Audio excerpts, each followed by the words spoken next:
All right, so this first one's going to be soft tissue mobilization for low back kind of QL here.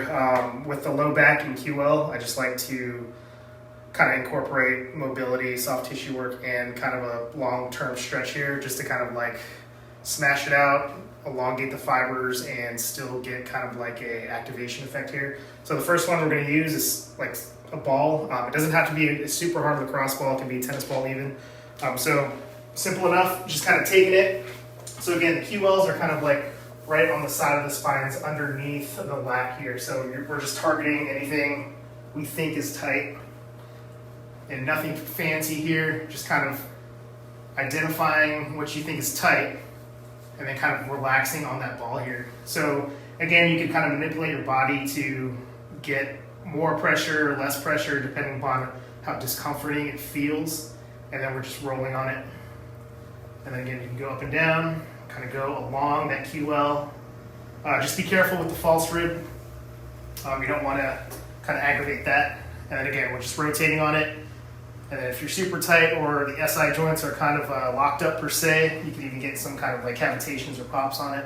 So again, we do that both sides.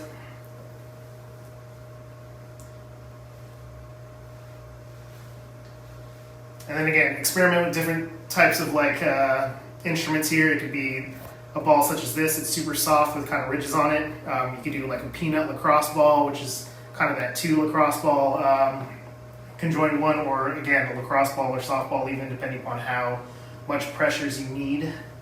And then from there,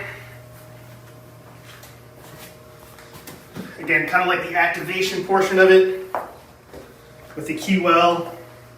If I'm trying to target the right side here, I like to take this half kneeling split stance. If my left side is up, we're squeezing that right side to kind of get that activation of the glute to pull down on the hips, and we're keeping that engaged.